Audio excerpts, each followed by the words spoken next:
Hi, everybody. Welcome to the Hammer Museum. I'm Claudia Bester. I'm the Director of Public Programs here, and I'm pleased to welcome you all to tonight's Hammer Forum. Tonight, we want to take an opportunity to reflect on the November 2018 midterm elections, to get past the initial barrage of headlines and take a deeper dive into important short-term and long-term implications of the midterms so we can all be better and more informed and more engaged citizens. Our moderator today is Shaniqua McClendon, and our guest speakers are John Favreau and Kandist Mallett. The Hammer Forum is a monthly series of public discussions about current social and political issues, and it's made possible with support from Andy and Branya Galef. Before we get started, I want to remind you to please silence your cell phones, and please note that video and audio recording aren't allowed, but we are videotaping this and we'll make it available on our website in case you want to share it with your friends and family. I also want to mention a few upcoming Hammer programs you might be interested in. On January 31st, we have another Hammer Forum called Voting Rights and Wrongs, where we'll talk about voter suppression and mismanagement of polling places in the last elections, as well as the future of voting rights in America and the future of election laws and the new legal reforms designed to eliminate barriers to voting. On February 3rd, we'll be talking about the U.S. relationship with Saudi Arabia. We have the former U.S. ambassador to Saudi Arabia, who was the ambassador on 9/11. He's going to be one of our speakers. Unfortunately, I just found out that's the Super Bowl, so I don't know if that's an issue or not. Who knows? On March 3rd, we have a really interesting program about gerrymandering, and we're going to go deep into North Carolina as like the ultimate case study on gerrymandering. So that's going to be really interesting. And then on March 19th, we're doing a Hammer Forum on the growing YIMBY movement that's coming up as a counter to the NIMBY people. So those are all upcoming Hammer Forums. Also on February 5th, we're doing a program called Speaking Truth to Power, From Thomas to Kavanaugh. And we will have Kimberly Crenshaw, who's a law scholar and was on Anita Hill's legal team. She's going to be speaking with Rebecca Traister, and we'll also, as part of that program, screen the documentary about Anita Hill. So enough about that. We also have all kinds of other programs, including poetry readings. We're having Wikipedia editing workshops. We're having live music, all kinds of things. So check out the Hammer calendar and come back. Admission is always free. And now on to today's program. So I'm going to introduce our speakers, and then we're going to get started. As you probably all know, John Favreau is the co-host of one of the most popular podcasts in the world, Pod Save America, which has 1.5 million listeners every episode. Lots of fans in the audience. He also hosts a podcast called The Wilderness about the history and future of the Democratic Party. Both podcasts are produced by the media platform called Crooked Media, which Favreau co-founded in 2017. And before that, he served as Barack Obama's head speechwriter from 2005 to 2013. So you can thank him for that. Kandist Mallett is a senior political editor at the digital media platform Blavity.com. She tracks national and international politics and its relationship to Black people in America. Mallett also explores topics like technology, global resistance, and fascism as an activist and a writer. Shaniqua McClendon is our moderator tonight. She's the political director for Crooked Media. At Crooked Media, she led the creation of their midterm voter engagement program, Vote Save America. She's a graduate of the Harvard Kennedy School of Government, where she earned her master's in public policy. During her studies, she also worked at Facebook on their politics and government outreach team. Prior to grad school, she worked in various capacities on Capitol Hill, starting off as an intern in the Obama administration. Then she was staff assistant to Senator Kay Hagan and went on to serve as legislative director for Congresswoman Alma S. Adams. So tonight we're going to first get a brief summary of the November 2018 midterm election results from Shaniqua to bring everybody up to speed, and then she's going to moderate a roundtable discussion with John Favreau and Kandist Mallett about all the myriad important things that came out of the midterms. So please join me in welcoming Shaniqua McClendon.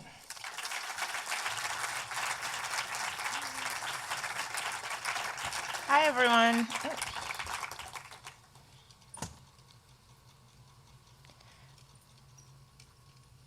Okay, we'll get started now. First, thank you to everyone for coming out today. So as Claudia just mentioned, right after my presentation, we're going to jump into a very interesting conversation with John and Kandist. But before we do that, I'm just going to get everyone get everyone in the same space about some of the big headlines that we saw during the midterms. And during the discussion, we're going to dive into those headlines and see how we got to the outcomes of the election and what some of the larger implications of those are. So the biggest headline out of the midterms were that Democrats,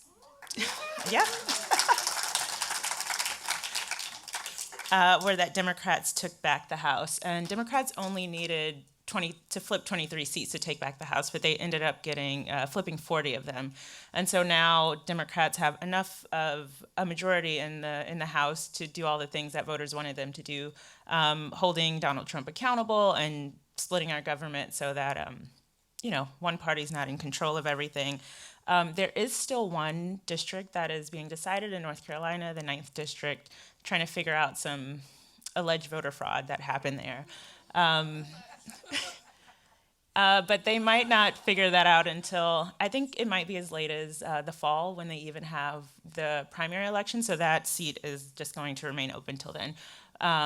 For North Carolina, that is a big deal, but overall for Democrats, they are well over 218 seats, so they're good to go.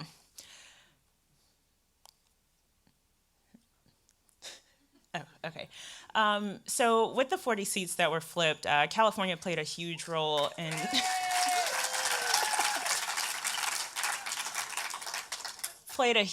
flipping the House. These districts you can see here, there were 4 districts in Orange County that flipped. But those were just 4 of the districts in California that Hillary Clinton won, but were still represented by Republicans. So in total, California was able to flip 7 seats, which was about a third of the seats necessary to take back the House. So unlike in other times when California is just the place where politicians come to get money, voters actually were able to make a difference in flipping the House. So that's a good thing. I don't know, what am I supposed to point this? Sorry, guys. Okay, so a lot of new faces showed up in the House this January after the November elections. And so I guess I can name all these people. So we have Alexandria Ocasio-Cortez, who, she didn't flip a seat, but was able to beat out an incumbent during the primary and has really made a name for herself, frankly, since she won, but now that she's on the Hill, has brought a lot of attention to issues. We have Lauren Underwood from Illinois, Andy Kim from New Jersey, Deb Haaland from New Mexico, who's actually one of 2 women who are the first Native American women to serve in the House, Katie Porter and Katie Hill, who are both from California, Colin Allred from Texas, who actually beat out Pete Sessions, who was the chair of the Rules Committee, which is a big deal. Rashida Tlaib, who is one of the first Palestinian woman to serve in the House, and Antonio Delgado, and Lucy McBath, who was able to flip the Georgia 6, which John Ossoff got close, but Lucy was able to close the deal this year. And so within this group, you can see that there are a lot of women, a lot of people of color, and amongst all of the new Democrats that came in, there are more that identify as part of the LGBTQ community. So we're going to dive into what it means to have these different types of Democrats under one party, and what does that mean for Nancy Pelosi as she's trying to manage her entire caucus.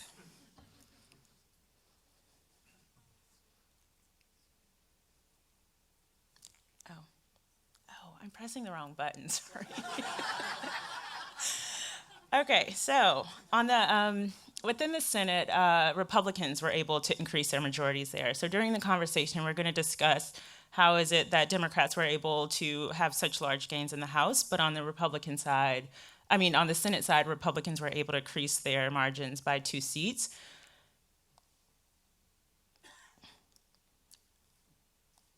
Okay, increase their margins by 2 seats. But even though they were able to flip 4 seats, it was kind of a mixed bag for Republicans.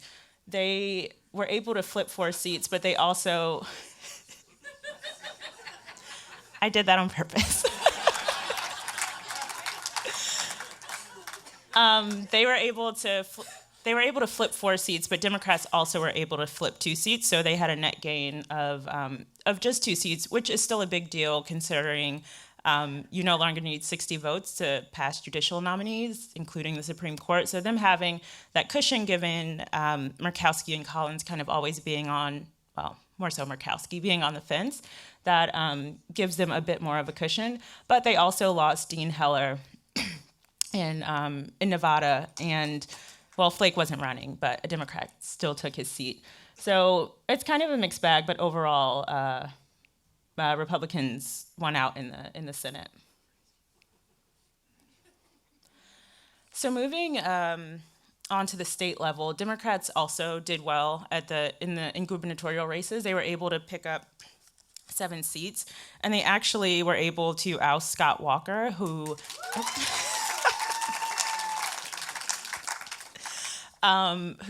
for a long time was someone that the Republican Party elevated, especially after he tried to take union or collective bargaining away from unions in Wisconsin.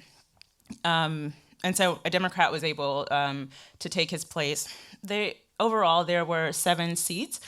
So you look at Maine, Wisconsin, Illinois, Michigan, and Michigan, of course, being a state, Wisconsin and Michigan being states that Trump won. And so those went the other way. Kansas as well, which Democrats won there. It could have been because Chris Kobach was the Republican nominee, but nonetheless, Democrats won out there.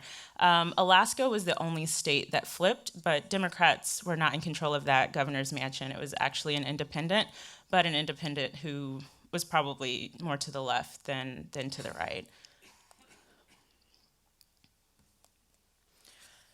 Going one step down, Democrats also did well in state legislatures. They were able to gain full control of 5 state legislatures. And in Minnesota, they were able to take over the House, giving them a split legislature. And they also have a Democratic governor in Minnesota, so that gives Democrats more control over the overall state government, allowing them to advance more progressive policies. And overall, this is important, especially as we go into 2020, but 2018 and 2020, the elections that happen in state legislatures have a big impact on redistricting. So for whichever party wants to have control over that process, these elections are really important, especially layered on with places like Colorado, who now have a trifecta. Again, Alaska was the opposite, and they actually flipped their House to Republican, and so now they have the governor's house and both chambers. So one other thing that was on the ballot this, every election, but this election as well, were ballot initiatives. And we saw across the country a lot of voters were able to vote directly on the policies that they wanted to implement.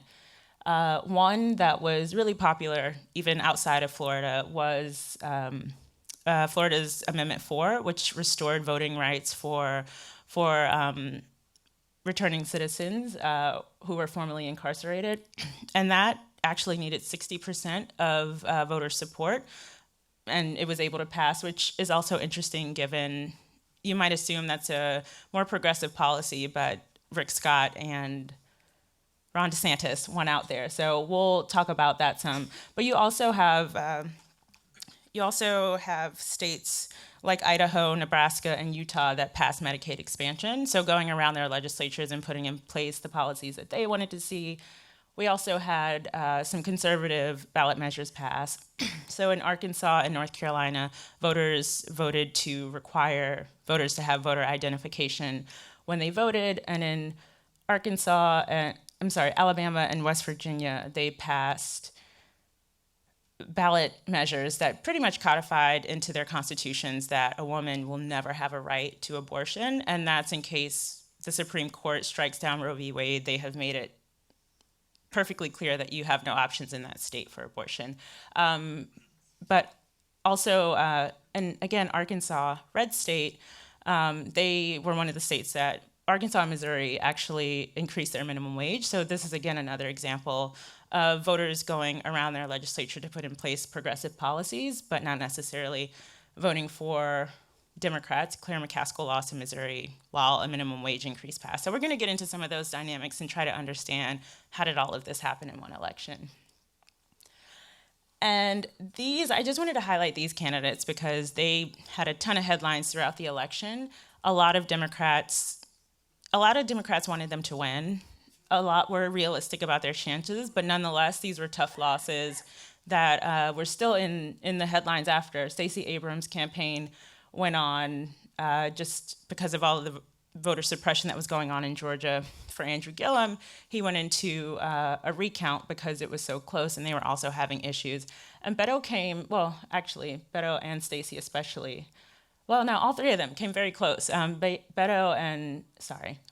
O'Rourke and Abrams actually were able to do better statewide than a lot of other Democrats in their state. So even though these three candidates lost, they also inspired a lot of people to get involved, to vote, and quite frankly, we're still talking about them. So we'll talk about them today and how they fit into the larger equation. And finally, the last point I want to hit on is turnout. Turnout was a lot higher than it had been in other midterms. And so this year, it was at almost 50% at 49%, which in 2014, turnout in the last midterms was about 37%, which had been the lowest in about 70 years. So we're going to dig into that. Why were people excited to vote this time? Were they upset at Trump? Were there a bunch of organizations knocking on their door every day and trying to get them to vote? Or are people just starting to understand what role they play in their democracy? So that's kind of where I want to set the scene. And now we're going to invite John and Kandist up so we can have a conversation on all of it.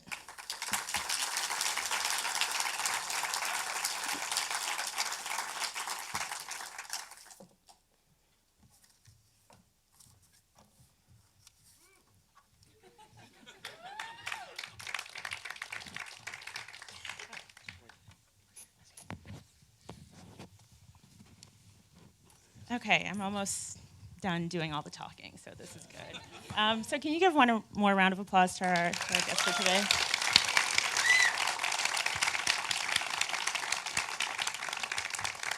So my first question is very easy. What were you watching before election night? What were you paying attention to? And then after election night happened, thinking specifically on Tuesday, how did you feel when the night ended? I'll take that first. Go for it. Yeah. So for the midterms, I think we all kind of got swept in by like the possibility, like the excitement of having, Black governors for the first time in states like Maryland, Georgia, and Florida. And so for someone who might have felt sort of disengaged by the electoral process before, there were so many new candidates that definitely made it more exciting. And so I think I was definitely, paying attention to those candidates, paying attention to just like the fresh energy of just like voting was almost cool again. And so, yeah. I was terrified for an entire month, 2 months. I remember, in October, we were on the road a lot because we were doing live shows, and I just remember it was a really bad series of headlines in October, if we remember, because first we had sort of Kavanaugh and the Kavanaugh fallout, and then right as Kavanaugh was confirmed, we went right into caravan stuff for another 3 weeks, and then there were pipe bombs. I mean, it was quite an October. So I was going to be terrified of 2018 no matter what because of what happened in 2016, right? So I spent the weeks leading up to 2018 like obsessively checking every poll, as you know. You saw me in the office do this, obsessively checking every poll. But I was, and then starting to look at the early vote, even though you tell people the early vote can only tell you so much about what's going to happen. But I was specifically looking at, certainly those big three races that you talked about, Beto's race, Abrams' race, and specifically Florida. I was looking at because while I really wanted Beto and Stacey Abrams to win, I knew that Texas and Georgia are both really hard states to pull that off in. Florida, to me, is a state that Democrats, can win. It's always a close state, but Barack Obama won it in 2008, again in 2012. And we have this like really exciting, inspirational, very progressive candidate in Andrew Gillum, and the public polls showed him with a fairly comfortable lead, even though public polling in Florida is garbage. But you think, like, you know, if they get him up 4, 5, 6, 7, 8, like maybe he wins by 1 or 2. So, and then I remember as I started to look at some of the early vote coming in Florida, I started getting a little nervous. So I was sort of terrified about Florida specifically when we got to election night, which didn't make the first part of election night too great. Right. And so after, we didn't see the final results of all of the midterms for probably a few weeks. So on election night, with what we had in, and even the next morning, the media saying, oh, there was no blue wave, there was no rebuke of Donald Trump. Is that how you felt? Or were you like, no, I know more's coming, it's gonna be better, there's gonna be something else happening? Well, for us over at Blavity, we focus mostly on just like coverage for like young Black millennials. And so I know the night for election, you know, it was really exciting for us because it was the first time that, you know, we were covering an election. And I remember us watching it, you know, we had all the different like cable news on and seeing when we left, like, you know, Beto was up, Gillum was up, Abrams up, and we're like, okay, we should probably go home and finish working. Literally took me 15, 20 minutes to get home, and Gillum had conceded, O'Rourke had conceded, and I was like, what happened? You know, like, what happened in that Uber ride? And I honestly, like, I felt very much like, why did they concede so early? And then I remember staying up and then watching Stacey's speech and feeling like, yes, I'm so happy she wasn't just like, oh, I'm conceding, because that was just such a bad, you know, it was just, you know, we were paying attention to like all the voter suppression that was happening all day. And that was just, or alleged voter suppression that was happening all day. Yeah. And so that was just really tough. And so, yeah, the next day, just kind of like sitting in all that. And I think there were like 3 phases for me. So the first one was when, because I remember the first results that started coming in were Florida, which was started looking closer than it should have been. And at that point, I was having 2016 flashbacks in a big way. And then Indiana always comes in early because the polls close early there, and Joe Donnelly was getting destroyed. And then Amy McGrath in Kentucky, because Kentucky always closes early. And I remember I had some friends who did some work for Amy McGrath, and they had told me that, you know, she was up 8 at one point in a private poll, and then after Kavanaugh and the caravan, she was down to up 2. And so I already had that fear. So those 3 races at the beginning of the night, I mean, you were in the office. We were all doing a live stream, and we also had been doing a live stream in 2016 when we were at the Ringer. And I was just having all these flashbacks, and like, and Lovett and Tommy and I and Dan were at one point just all in our office huddled there, and everyone's like, the live stream's happening, there's people watching, and we're like, we're not going into that fucking live stream. This is going bad right now. I don't know. And we're all freaking out. And then I think it was when Abigail Spanberger looked like she was going to win, and some of the other Virginia races came in, the New Jersey races came in, that it started feeling like, oh, this is going to be okay.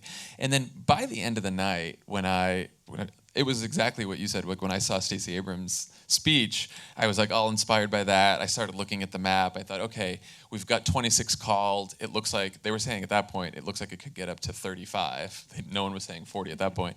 But I thought, you know, if we get to 30, 35 seats here, and, you know, we only lose a couple Senate seats and we've won 7 governorships, this is a really great night. So I felt pretty good by the time I went to bed, and then like a week later, then I felt great. And it was awesome.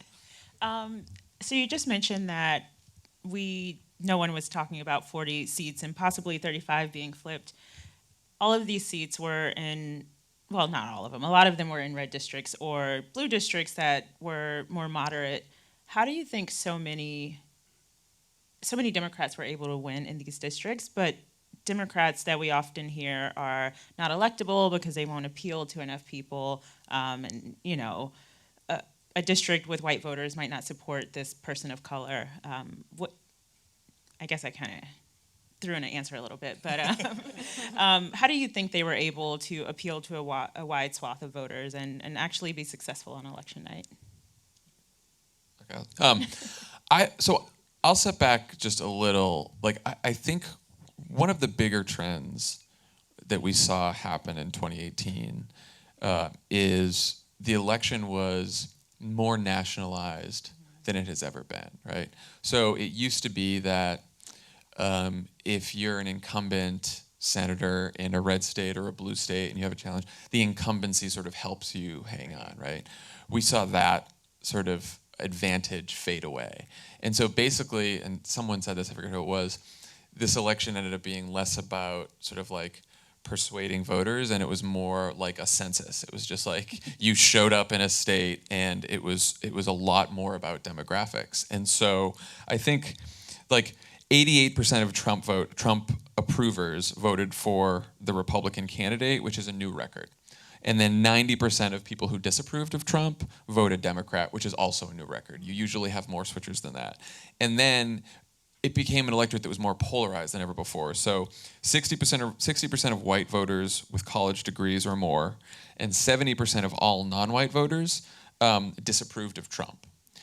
And so if it was a district or a state where there was a more diverse state, if it was more college-educated white voters, then it was likely, whether it was a district or a state, it was likely to go Democrat, no matter who the candidate was.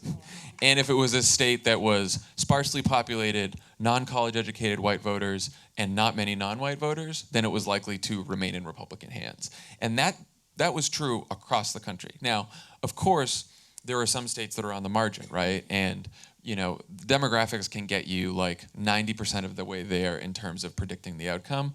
But then candidate quality matters, message matters, organizing matters, turnout obviously matters, and we can talk about all those things too.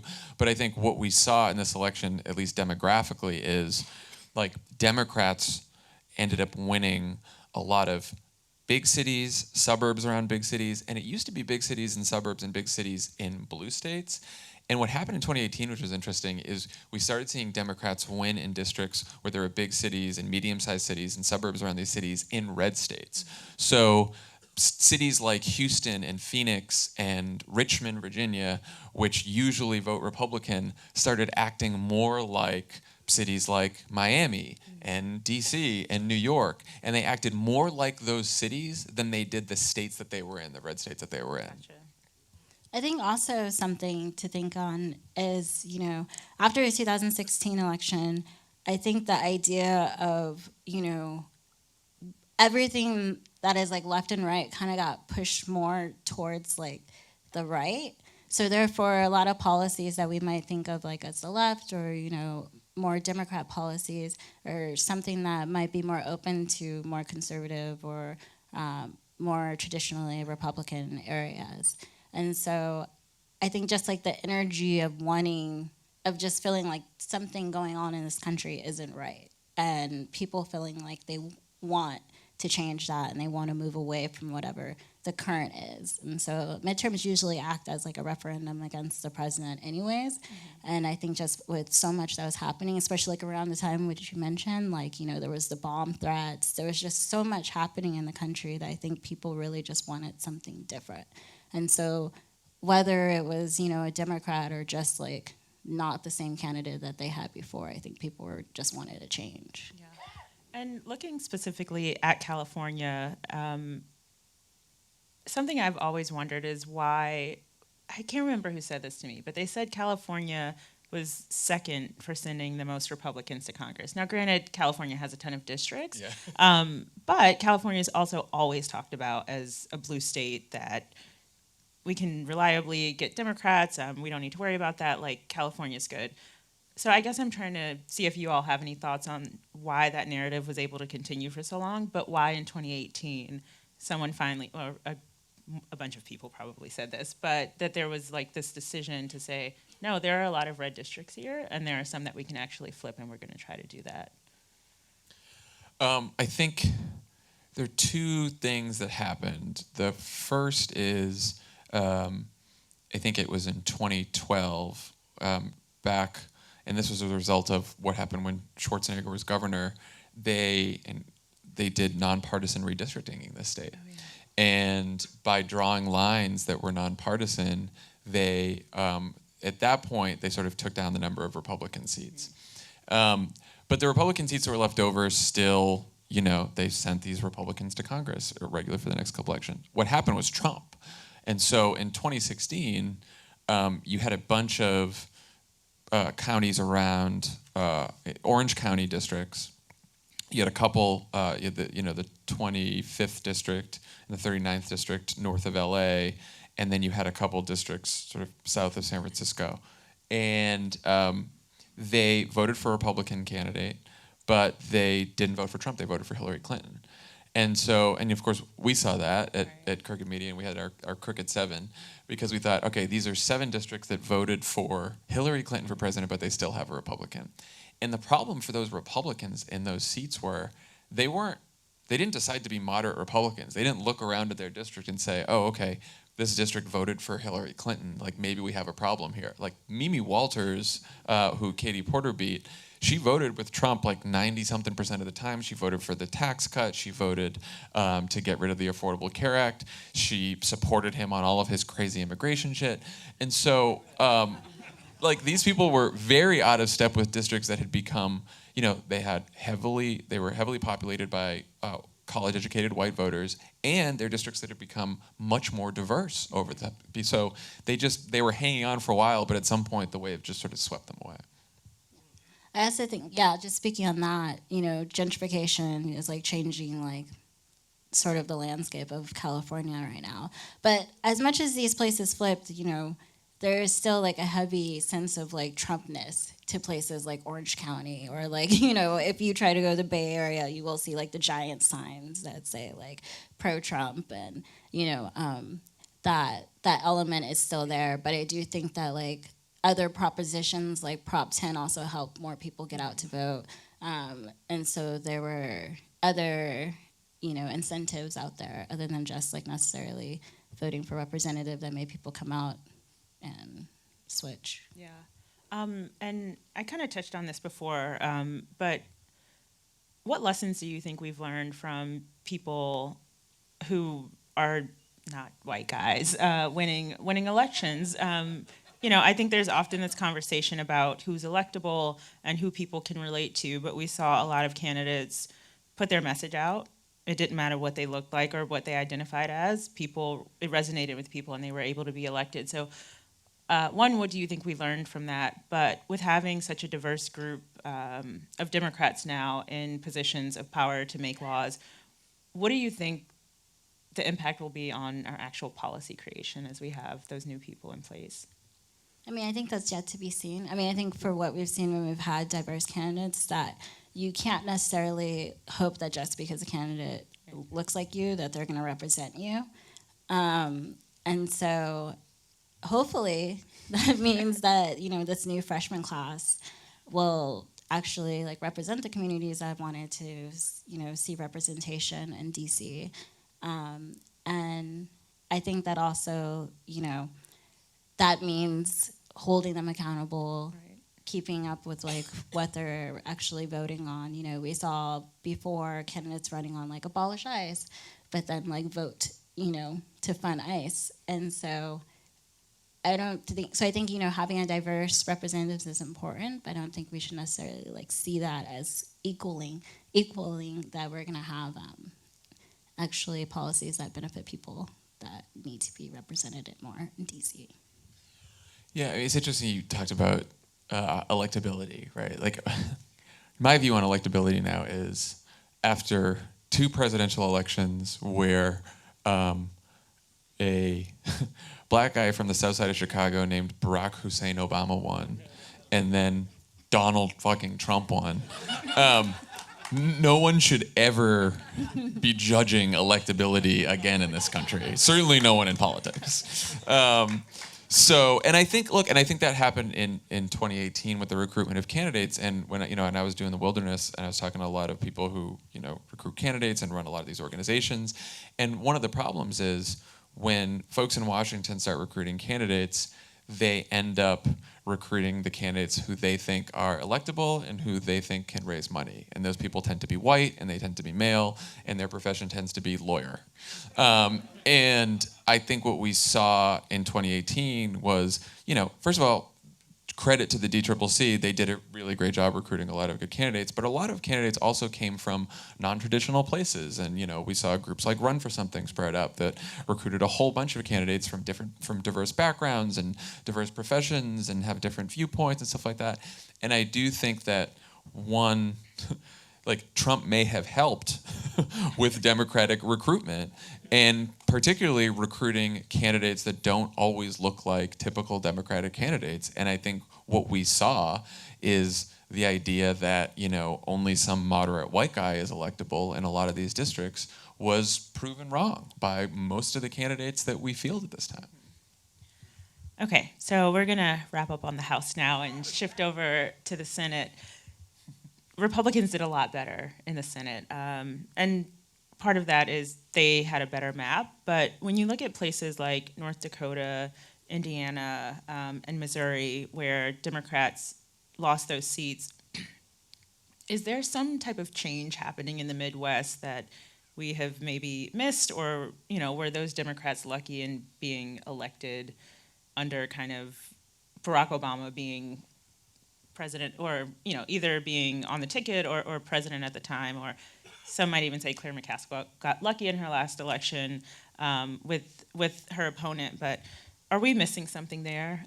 Especially also, if you want to add in on this, thinking about the South. And so, again, Stacey Abrams didn't win, Beto O'Rourke didn't win, and neither did Andrew Gillum, but they all got a lot closer than people like Phil Bredesen.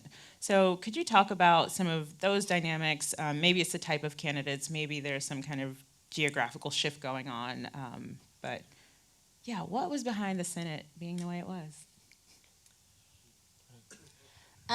So I feel when it came to the Senate candidate, especially when you mentioned Claire McCaskill, she wasn't an exciting candidate, and I would say as like a moderate Democrat, I think that like in states where you're trying to flip and where we saw, that kind of happen, you need to have someone who's going to sort of challenge more and bring some sort of like energy to make people actually want to come out and vote. And I think with one of the races, like in Mississippi with Mike Epsby, that one I don't think people were necessarily paying attention to until like, it became time for like a recount. And then we saw who the person who was like currently being senator, which was Cindy Hyde-Smith, who, yeah, and who's now currently senator. And so I feel like, something to pay attention to when it just comes to like the Midwest and the South is that I think, we shouldn't underestimate places and thinking that, talking about electability, that someone like a Mike Epsby wouldn't be able to bring out like the votes. But definitely making it so that, we're doing something to make it where people actually want to come out and vote, and something where it's going to energize the base. And I just don't know if in the Midwest those candidates did that.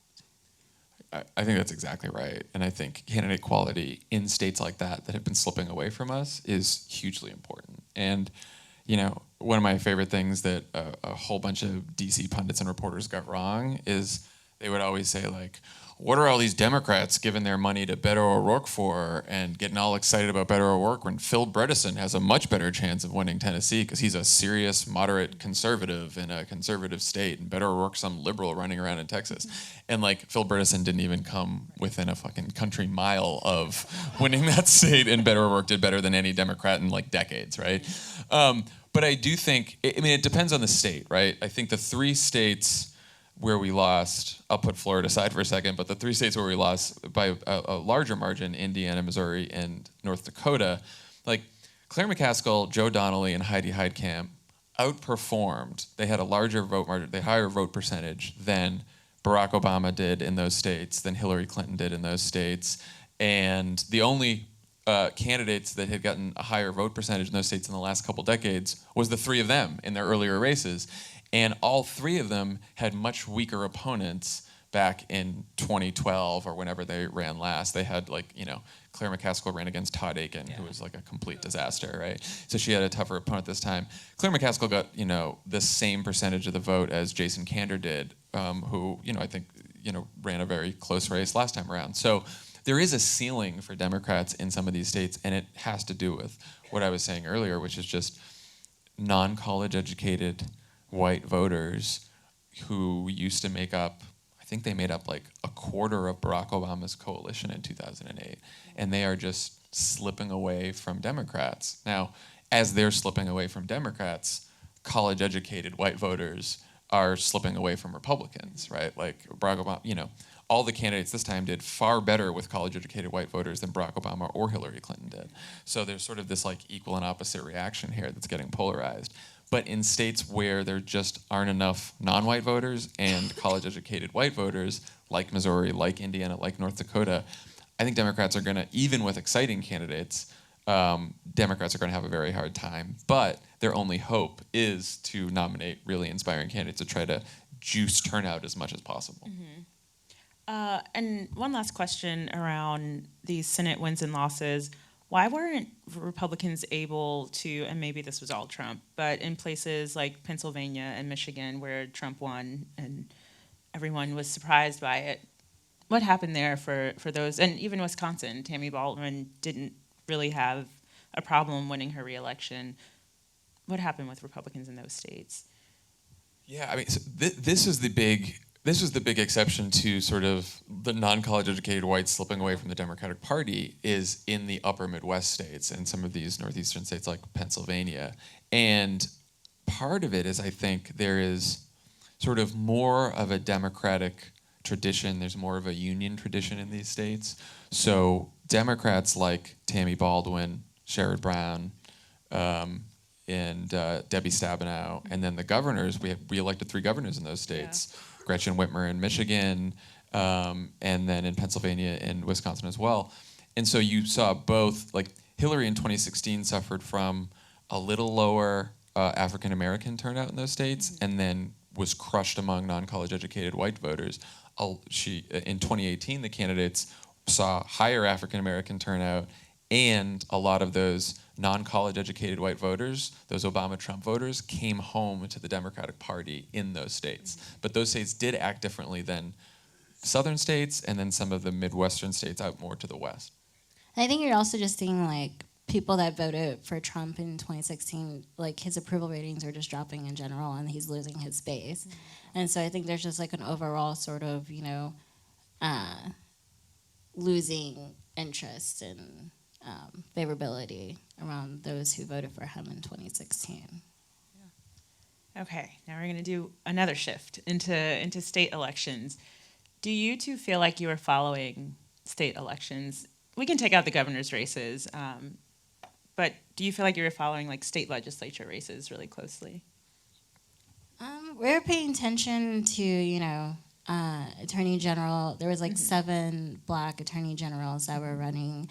And we're paying attention to like the Secretary of State races. And I feel like overall those races, state races don't necessarily get the same shine as national races, but they do hold a lot of power when it comes to, like we saw that, bring it back to Georgia, we saw how important like the Attorney General was in that election when it came to voter suppression, just protecting voter rights. So we really tried to, reporting, like, focus and highlight on educating our readership on just, who was running, why these rules are important, why people should pay attention, and then just, like, with ballot initiatives as well, just, what actual propositions were on their ballot. And I think state elections was actually a way to get people to turn out to vote who may be kind of turned off by what's happening in D.C., and I think like state elections can be a way to kind of bring them back in by focusing on like local more elections that can directly have an effect on their daily life more immediately.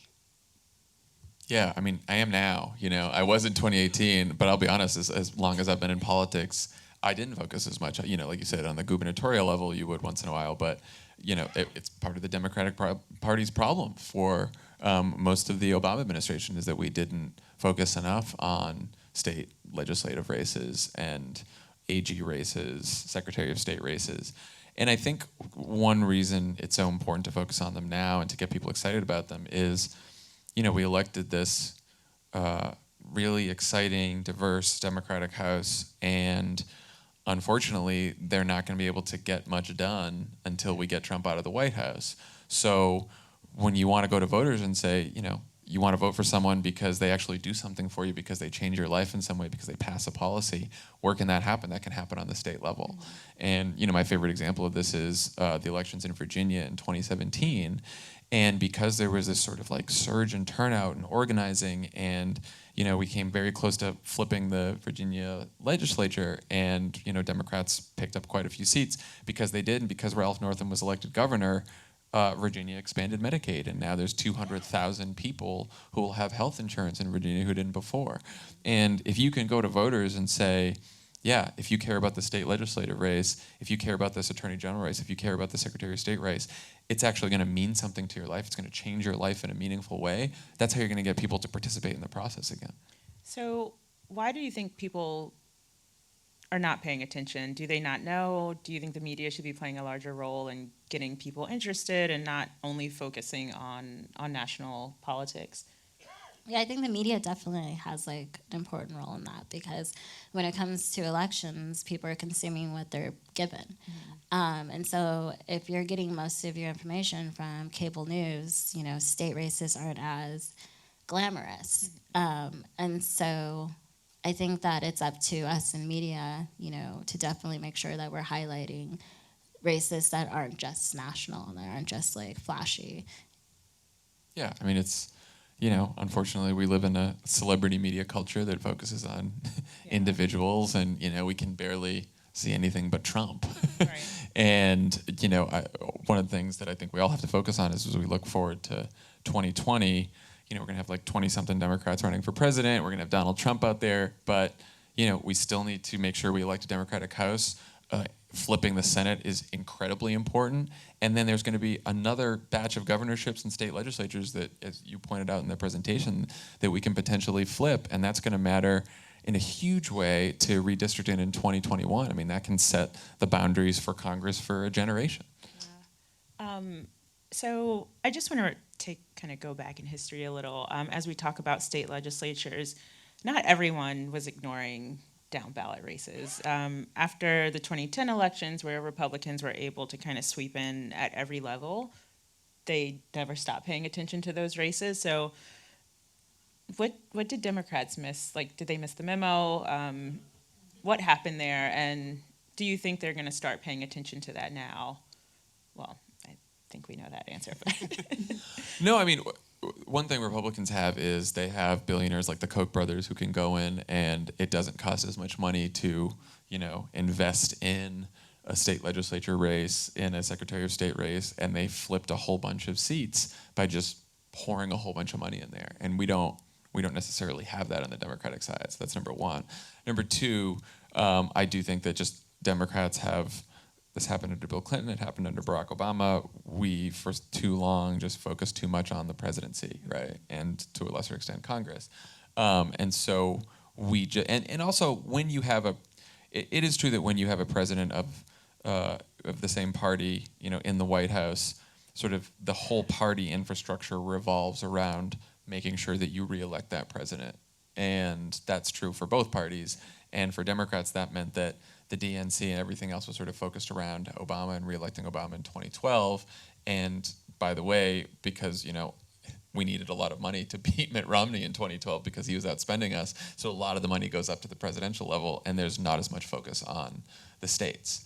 And like you said, I think that's rectified now. With the last midterms, I think you saw, DSA, for example, really focusing on energizing more on like local elections on the state level. And so I think when you see sort of the Democrats go to like a return to grassroots organizing and really focusing on not just the presidential election, but kind of reconnecting with their base, and especially progressives, I think you might see in the 2020 election more of an effort to get some of these seats in the state level. So kind of at another layer on top of the state elections, ballot initiatives, we saw a ton, as I mentioned during the presentation. We had 3 states pass Medicaid expansion, but these weren't states that you would expect to, because if we expected them to, their legislatures would have done it already. But voters took it upon themselves to do it. Minimum wage was increased in a couple states. Does it tell us something about the voters? Because again, in some of these states, we also saw conservative ballot measures get through. What does that tell us about the voters, as far as, you know, maybe the level of attention they're paying to the things they're not getting that maybe other states are getting, or what it says about their desire to be involved and kind of what their state looks like as, in regards to the policies that are in place that they get to directly? I think people are tired with how slow our, legislative system is. And so I know people who weren't really excited to go vote for a candidate, but was really hoping that Proposition 10 passed. So that made them want to come out. And so, when we look at things like medical marijuana or the passage of like Amendment 4, like it is a way for people to be able to sort of practice direct democracy in a sense. And I do think people like feeling like they have more control over their life and they have more control over decisions, and that they're actually doing something that is making a direct change. And so I think that's kind of like where the drive and for ballot initiatives are kind of growing. I'm really fascinated by particularly the minimum wage ballot measures and the Medicaid expansion ballot measures that pass in very deep red states, because our Democratic candidates who are proposing those policies do not win there. And Republican candidates propose the opposite of those policies. And I think it tells you a few things that, Republicans, and of course they have an entire media infrastructure behind them to help, and now, a sort of a media goon in our president to help too, are very successful at demonizing and otherizing Democratic candidates. And they use racial resentment, they use nativist resentment, and they fight to make these elections, when there are candidates on the ballot, about sort of this culture war, right? That's what Trump did with the caravan. That's what he did in that last month. But if left to their own devices, and you ask these, a lot of these, like I said, non-college educated white voters barely getting by, if you ask them, do you want a higher minimum wage? Do you want health care for your family? Do you want sort of the government to step in and give you and provide sort of the tools and the resources to support your family? They'll say yes. But somehow when a Democratic candidate is attached to it, they won't. And it sort of shows how polarized, how successfully polarized the country is under Donald Trump, how he's been successful at polarizing the country. I don't know if Democratic candidates can sort of overcome some of those racial resentments and nativist resentments in those states, at least in states like Arkansas, probably not. But it does tell you something about states like Pennsylvania, Michigan, Wisconsin, that went to Trump, that sort of came back to the Democrats in 2018. It does tell you something about, and look, a lot of these candidates in 2018, a lot of these Democratic candidates, we haven't talked about this yet, but they all ran on healthcare. They had incredible message discipline. That if you really sort of hit these economic issues in some of these states, you get some of these voters back. Not all of them, because some of them are lost for good. But you get some of them back, maybe just enough to reassemble the coalition that you need. Do you think it's short-sighted in any way or risky? And I guess this could be on both sides. Republicans put conservative ballot measures, like in North Carolina, to drive turnout, probably to try to protect themselves from some of the resentment against the party in that state. But do you think it's risky to go the route of ballot initiatives, especially thinking about what you just said? It's a better alternative to the candidate, because ultimately you do get whatever policy you voted for in a ballot initiative, but you don't get an elected official who's going to then act on, one, the implementation of whatever that is, but also all the other policies you want to see, because you don't have an endless list of ballot measures to create a perfect world for yourself. I think it's loading the deck. I don't think it should be the strategy to only, try to go through like ballot initiatives. But I do think that, and sometimes where you'll have favorable ballot initiatives that are progressive that will pass, but you won't have progressive candidates actually win.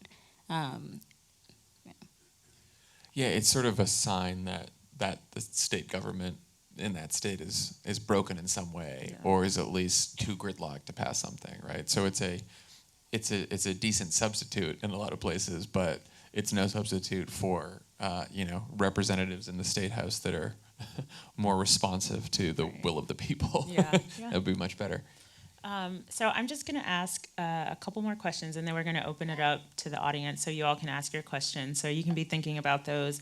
As I mentioned during the presentation, turnout was a lot higher than it has been in other midterms. Well, I mean, even we directly tried to participate in that with Vote Save America. But what are some of the reasons, be it Trump or what are some of those dynamics that got more people to the polls and interested in this midterm in a way that they hadn't been in the past? I mean, yeah, I think definitely it was Trump. You can't kind of avoid that. But I also just think that there was a lot of exciting candidates, and that even if they weren't going to be your representative, they still made you interested in paying attention to the midterms. And I think the media, really definitely took more of a proactive role in covering the midterms. It felt like 2016, it felt like a presidential election, even though it was just midterms. And I just think that's overall because of Trump. He's kind of made politics, for better or worse, something that people more care about now.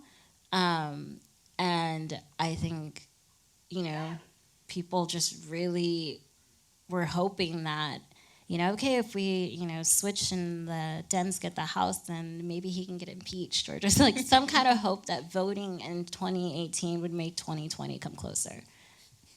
Yeah, I mean, I think Trump triggered sort of an equal and opposite reaction on the other side. And, we've been talking about this since we started Crooked Media, but, Trump sort of represents this national emergency. Mm-hmm. And the country responded like it was a national emergency. I mean, you showed up there in your slide, the idea that in a whole bunch of counties, turnout equaled 2016 turnout.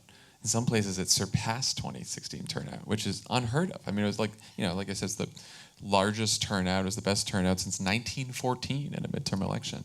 I think Trump did that. I think you're right that the media did that. I also think it was just a ton of organizing on the ground, and organizing from the party apparatus, but also the Indivisibles, the swing lefts, all these different groups that came together that sprouted up around the and like Kandist said, people came out to vote for something on the Democratic side, right? They were scared of Trump. He probably piqued their interest in politics, got them nervous. They were, a lot of people would have walked over coals to go vote, to just vote against Donald Trump. But in addition to that, and this matters on the margins in a lot of close races, there were a lot of candidates who were inspiring, who told, people thought, I want to go out and vote for that candidate. So we just kind of talked about a lot of the dynamics behind a lot of the headlines. Are there any things that were not in the headlines that you thought should have been covered or weren't covered enough?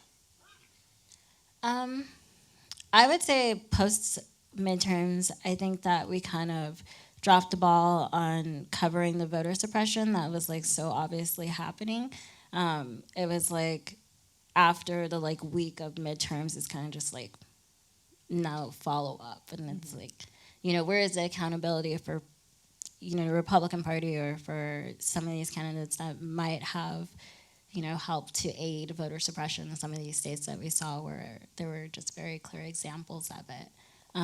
So I think moving forward and looking at 2020, that we can't just wait until it happens and it's too late.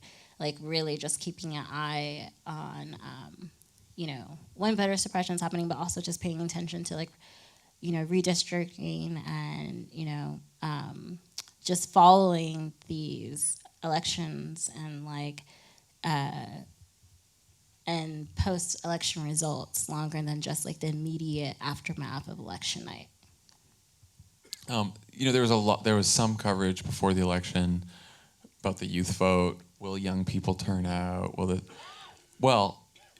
it turns out that not only did young people turn out, and young people turn out in a greater percentage than they had in the past, but the margins, the Democratic margins among now not just 18 to 29-year-olds, but 30 to 44-year-olds are just, they're unheard of. We've never seen anything like that before. So now the Republican Party has 2 generations that they've lost. You know, they have millennials and they have Gen Z.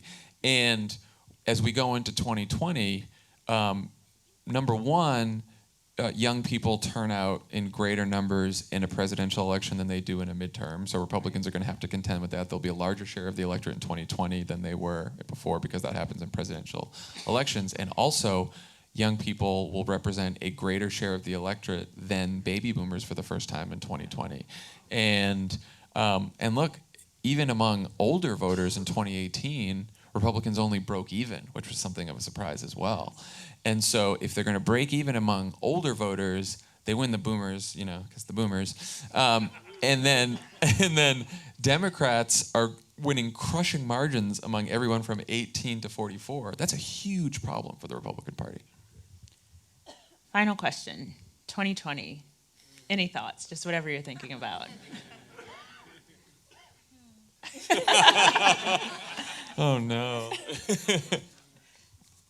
I mean, look, I think the Democrats should feel, no one should feel confident about anything, but they should feel somewhat optimistic that, you know, look, the good news is sort of the map is set from 2018. Sort of the backdrop of the 2020 election is set because of what happened in 2018. And you have to think to yourself, if people were going to turn out in those margins to vote against Trump in the midterm, then in a presidential election, you know, it's going to be hard to, and it's also going to be hard to change the dynamic. Usually, when a president does poorly in a midterm, that president moderates in some way, they change something in some way. Part of what happened after, because election night wasn't this like decisive win, and we didn't know it was a decisive win until a week after, is all the Republicans just pretended that like nothing went wrong, and Donald Trump pretended that nothing went wrong, and there's going to be zero course correction between now and then. And the other good thing is he lost 40 seats with 4% unemployment, and that has never happened before, right? And so, and the economy's probably at its high point as it was in the election, right? So it'll either be the same or worse probably by 2020, and so it's going to be hard for that. Now, on the tough side of the ledger, I do think the one thing that 2018 showed us is Trump's voters show up. And one of the reasons the turnout was the highest it's ever been is not just because of Democratic turnout, but Republican turnout. And the idea that, oh, some of these Republican voters and Trump voters are going to feel dispirited, they're going to stay home. They did not stay home. They came out. And so in a presidential election, you're going to see higher youth turnout and higher African American and Latino turnout, but you'll probably also see a higher turnout of non-college whites, because non-college educated white voters tend to not vote as much in midterm elections too. So again, you're going to have both bases probably turn out in 2020, and the question's going to be, you know, who can turn out more of their base and who can sort of grab some of those independent Obama-Trump voters and bring them to their side. I also think it's very important, if 2016 isn't any lesson for the Democrats, is that you cannot just run on "we're not Trump." Like, you have to give people something to want to vote for. And I think depending how these next 2 years are with the new freshman class and how much people really deliver on, you know, Medicare for all and some of these progressive policies that really energize people to want to go out and vote, is going to decide whether or not people actually really do continue to show out in 2020. And so I think not resting on the fact that, you know, Trump is bad enough candidate to get someone elected, making sure whoever the DNC candidate is for president, it's someone that, you know, really represents the progressive base that has felt like ignored in the 2016 election. And making sure that lessons from 2016 are something that we're learning and not something that is lost. Thank you. Can you give our guests another round of applause?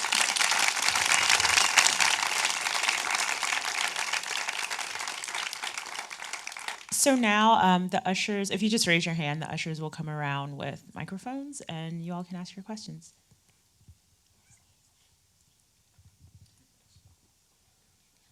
Hi there. So since Trump was elected, we've seen obviously way higher levels of activism than we have in the past. We had millions of people over here. Hi. Millions of people turn out to the Women's March, for instance. Largest protest in American history. We've seen lots of people canvassing, making phone calls for the midterms, and I'm sure that'll continue into 2020. My question is, though, after Trump is gone, do you think that'll continue? Do you think we have a new dynamic now, where people have become activists, they become more engaged with politics, or do you think once Trump is no longer president, things will sort of return to normal? I mean, I think we had an engaged sort of like, people protesting and active pre-Trump. But I do think that we're seeing, before Trump was elected, we had the Black Lives Matter movement. We had Occupy during Obama. And so I think now with Trump, we're seeing sort of like people who might have not cared about what was happening and under the previous administration sort of feel more active. And I think if Democrats take, the president's office in 2020, you're still going to have people who, if issues like income inequality, racial inequality, aren't addressed in a real way, you're still going to have political unrest. I think that's going to continue. What you might see is it being less white people actually showing up to some of these protests.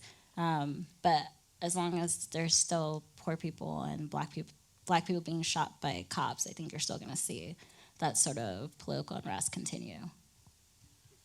Yeah, I mean, I don't know the answer to that, but I certainly, I hope it's that the activism continues, and I think it's incumbent upon everyone who cares about this country and who has been part of these marches to make sure that the activism continues. As I look back on the Obama administration, one thing I think about is in 2008, all these young people came out to vote and to organize for the very first time, but there was still sort of this transactional view of politics where it's, okay, Barack Obama is this really great, inspiring candidate. I'm going to hand him my vote. He's going to go to Washington, fix everything in the country. I can go back to my life. Everything's cool. And that's obviously not what happened, right? And democracy is an everyday struggle. And I think, and I hope what Trump has taught us is that long after Trump has gone, there will be frustrations, there will be crises, there will be things that go wrong in government all the time. It's always going to be like that. It is never going to be fixed. But our job is to constantly try to fix it. And, so I hope that's something that all of us take away from that. But that's going to be on us. It's going to be on us to persuade people to do that. And I do hope that, young people who are coming of age for the first time in the Trump presidency, I think, habits form when you're young, and that if democracy and activism is a habit that you grow up with, that you see that your parents teach you, then it hopefully is something that continues on to adulthood. So I do have hope for the generation that is becoming really active. Yeah, hi, thanks for your message that you've given us tonight. Good. I've heard it said on a number of occasions that Trump didn't win, Hillary lost. And when you ask them, what does that mean? Oftentimes they say, Hillary neglected the 55-year-old blue-collar, out-of-work white man who had been a staple of the Democratic Party since Franklin Roosevelt. Would you care to comment on that? Oh, and a footnote, that if the Democrats continue to ignore that segment of the population, they'll be at risk. So, do you have anything you'd like to say about that? Want me to take that one? Cool. So I think when you dig into 2016, which we will be relitigating right up until 2020. So there's a lot of factors, right, that come into play. Obviously, we've never had an election where a hostile foreign power interfered in the election on behalf of one candidate. That happened. And Was it effective? Was the social media campaign by the Russians effective? Was the hack of Hillary's and the DNC's emails effective? You know, we can never know for sure, but you think to yourself, okay, publish your inbox tomorrow while you're running a race and see how that goes, you know? So there's that. And it was, and as we're learning, it was targeted. It was targeted towards some of those Midwestern states where there is a preponderance of non-college educated white voters, older voters. So there's that problem. There's also the fact that Hillary, as the first female major party nominee, faced sexism. Undoubtedly true. And so she had to grapple with that. And so there was that she had to deal with. Now, there's also the fact that she was running against Donald Trump, who activated racial resentment in this country. It's not like he invented it. It was out there, but you know, it was maybe dormant in some voters, and he activated. He threw the gas on that fire more than any Republican candidate had ever done. You know, they all engaged in dog whistles for a long time, but Donald Trump brought the bullhorn, right? I mean, Donald Trump was a George Wallace running for president, and so, you know, that helped as well. So those are all the things that Hillary faced. Now, I think that, you know, would another candidate, a generic Democratic candidate, have beat Trump? Perhaps. What Hillary also had was 10, 20, 30 years of baggage, right? Some her fault, some not her fault. A lot not her fault, right? But for better or for worse, the Clintons had been attacked, had been under the microscope for decades. Then she runs a campaign where some of the attacks from the left, from Bernie Sanders, were then echoed by some of the attacks from the right. And so she had to deal with that. And so she was portrayed as someone who was distant, out of touch, and not paying attention to the economic concerns of everyday people. Maybe the Wall Street speeches played into that. Maybe some of the Clinton Foundation stuff played into that, right? Again, was it fair? Other people can judge that. A lot of it I don't think was fair. But the caricature that they painted of Hillary, Trump, the Russians, the Republicans, was someone who was very out of touch from the concerns of everyday working people. Well, okay. So everyone talks about Wisconsin.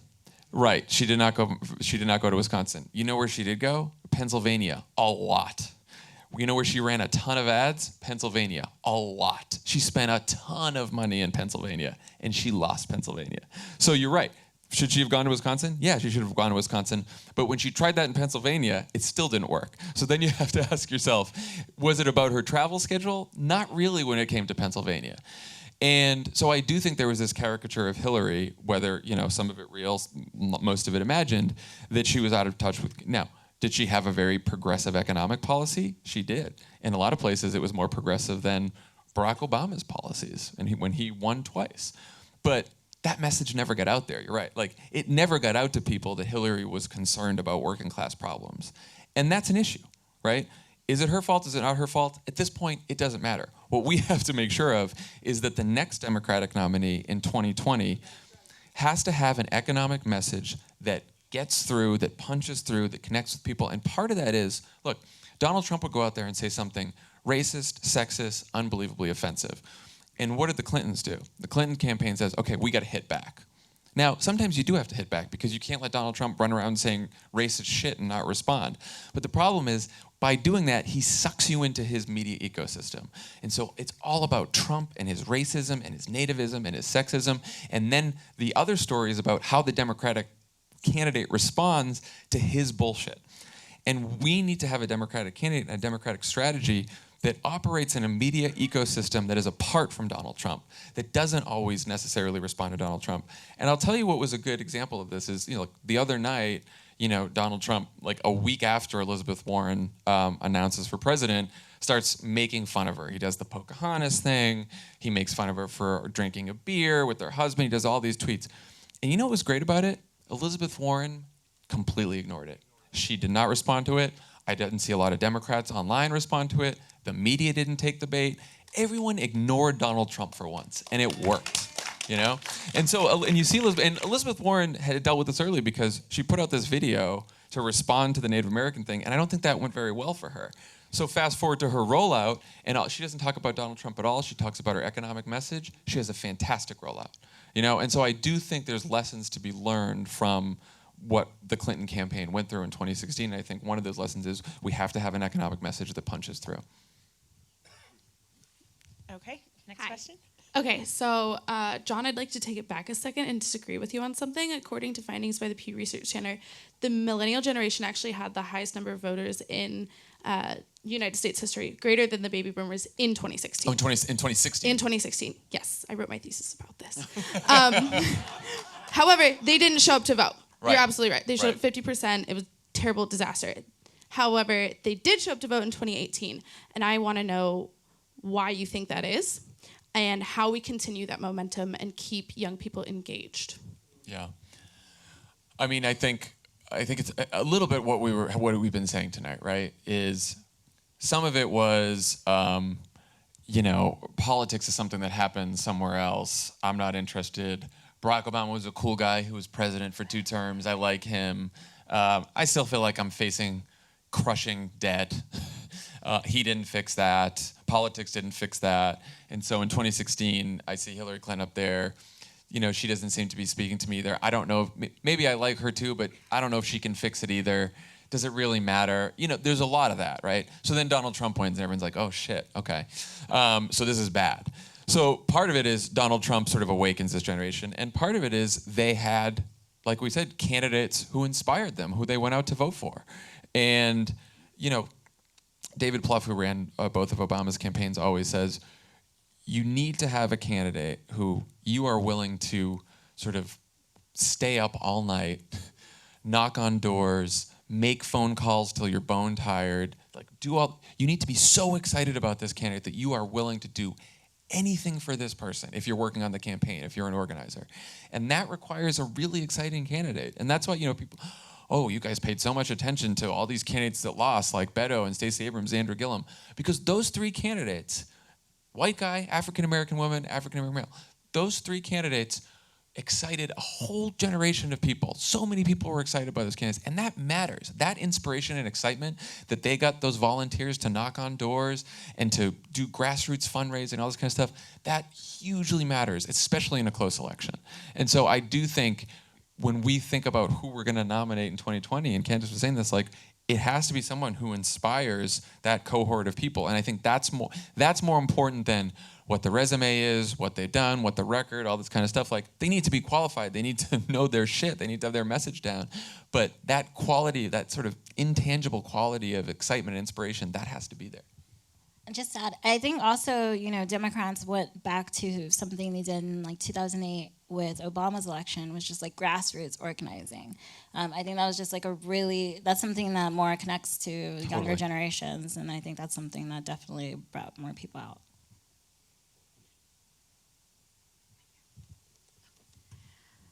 Hi, John. I wanted to touch on Pod Save America and this new digital space we're seeing, which is public radio and its effects on the midterm elections and its role in the 2020 elections. And public radio is a little bit less universal than cable news and traditional news websites. So how does platforms like Pod Save America and all the other shows on Crooked Media reach non-democratic voters?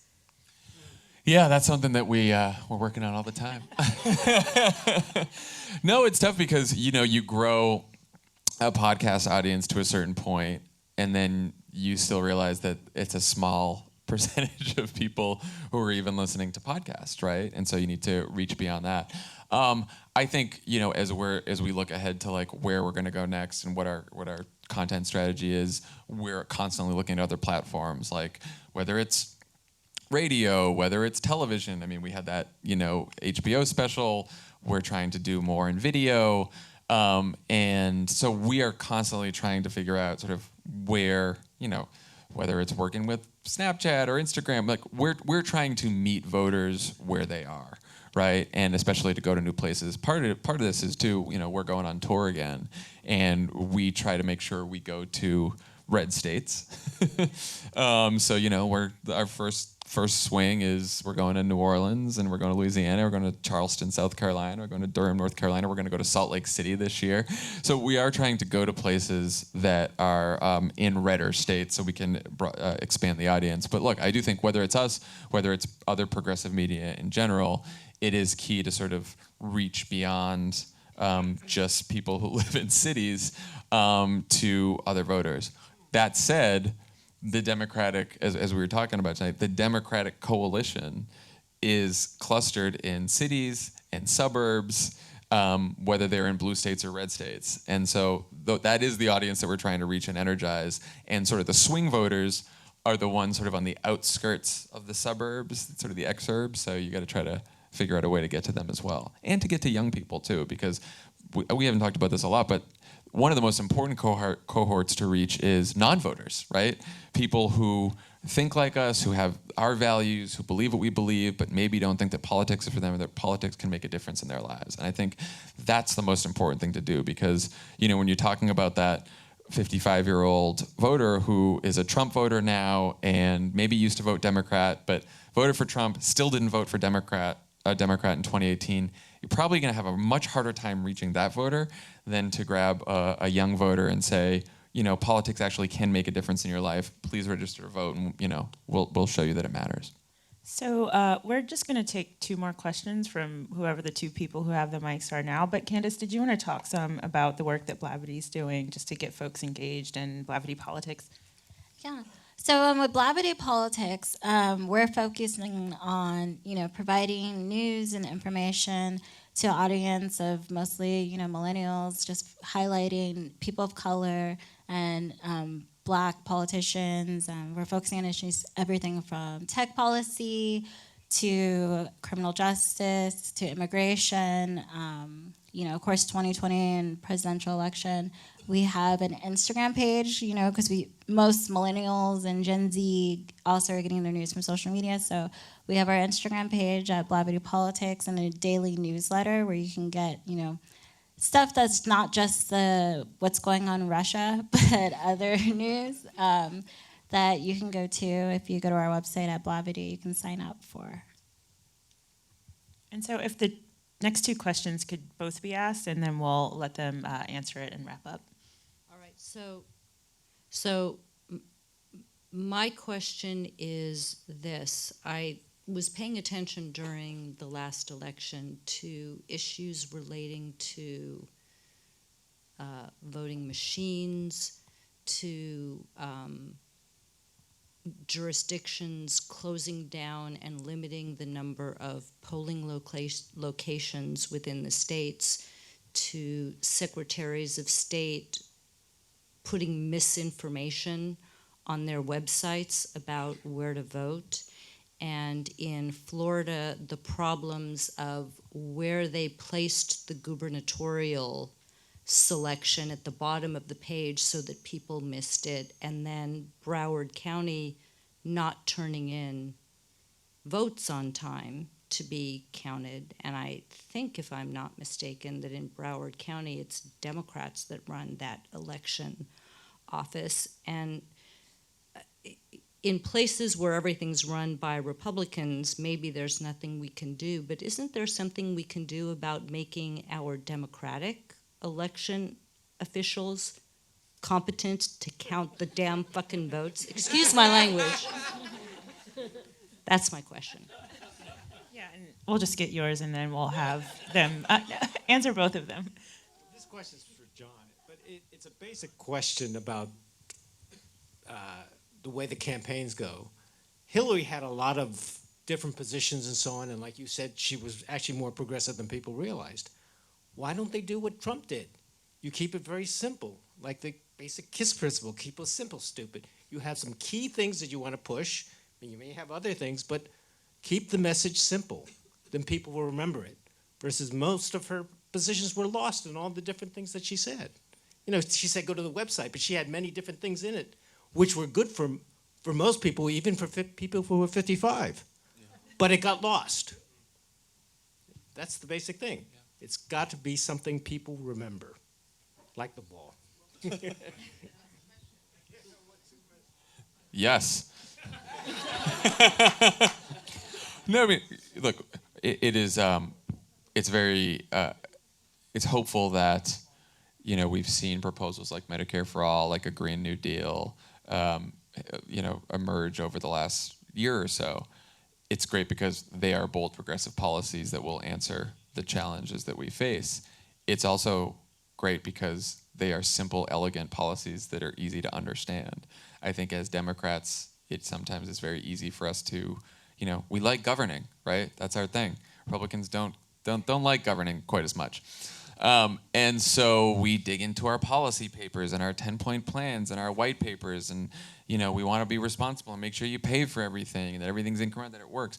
And I get that, and I think there's a level of responsibility there that is important to have, and we shouldn't just be like make shit up like they make shit up. We don't need to do that.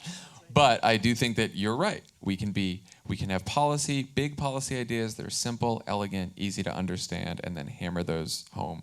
Now look, the challenge is the media. The media does not like to cover your policies all that much. The media likes to cover the garbage that a lot of the media covers. And so it's a challenge. And so I think Democratic communication strategies has to figure out ways to go around traditional media sometimes and to get their message out.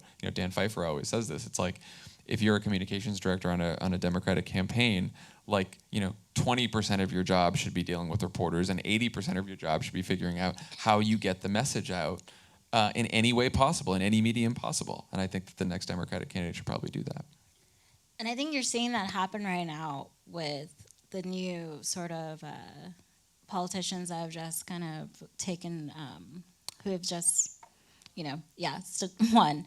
They're definitely being schooled and learned in social media, and you saw that with AOC and the Where's Mitch, and how that really started trending and catching on, and people started making memes. And I think really Trump was good at using social media in the same way that Barack Obama was really good at using social media in 2008. And I think Dems kind of lost that in 2016, and now you're definitely seeing more, even with the Cardi B video, and then Chuck Schumer and other senators being like, should I retweet it? That was them trying to catch on to engage. And so I think you're seeing sort of that branding of more just directly going to the people and kind of trying to miss out on the echo chamber of the media happening now. And I don't want to miss this question about our Democrats making sure they are running elections right. Yeah, I mean, if we have a Democrat in charge of local elections and they're, coming up with ballots where people can't figure out who to vote for, they shouldn't be in that job. we should make sure that we have Democratic election officials who are doing a good job. Yes. Broward County, man. Whew. It's always something. So we're going to wrap up there, but if you could just give our panelists one more round of applause. Thank you. Thank you. And thank you all for coming out tonight.